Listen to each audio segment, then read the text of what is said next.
Si Tupac Amaru Shakur, mas kilala bilang Tupac, ay isa sa pinakamaimpluwensyang rapper sa kasaysayan ng musika. Isinilang siya noong Hunyo 16, 1971 sa New York City.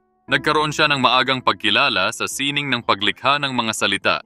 Lumaki siya sa isang kapaligirang puno ng hirap at pagsubok na humubog sa kanya bilang isang artist at tao. Ang buhay ni Tupac ay puno ng mga pagkatalo at tagumpay.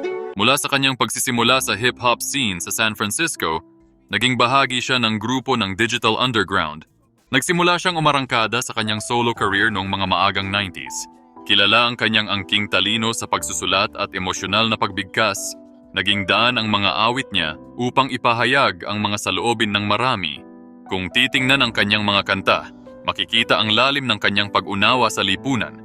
Mula sa mga temang may kaugnayan sa lahi, karahasan at hustisya, ang kanyang musika ay nagsilbing boses para sa mga walang boses.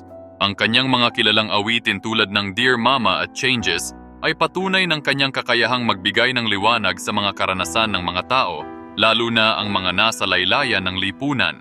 Ngunit sa kabila ng kanyang biyaya sa musika, hindi nakaligtas si Tupac sa madilim na bahagi ng buhay. Maraming kontrobersya at legal na suliranin ang sumalubong sa kanya. Ang kanyang hidwaan sa iba pang mga rapper ay naging masalimuot na nagdulot ng tensyon sa hip-hop community.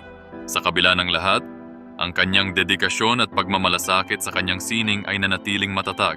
Misteryo ang bumabalot sa kanyang pagkamatay. Noong September 7, 1996, siya ay binaril sa Las Vegas. Ang kanyang maagang pagpanaw ay nagdulot ng kalungkutan sa kanyang mga tagahanga, ngunit ang kanyang pamana ay patuloy na namamayani. Sa kanyang buhay at musika, nag-iwan si Tupac ng isang mahalagang mensahe ng pag-asa at pagbabago. Ang kanyang kwento ay hindi lamang kwento ng isang rapper, kundi kwento ng isang tao na nagtagumpay sa kabila ng hirap. Sa bawat salin ng kanyang mga awit, ang mga aral na naipasa ni Tupac ay nananatiling mahalaga. Ang kanyang buhay at gawain ay nagsisilbing inspirasyon sa mga susunod na henerasyon na nag-uudyok na ipaglaban ang tama at magpakatatag sa mga pagsubok ng buhay. Ang alaala ni Tupac ay patuloy na nabubuhay at ang kanyang boses ay maririnig hanggat may mga taong handang makinig at matuto mula sa kanyang mga aral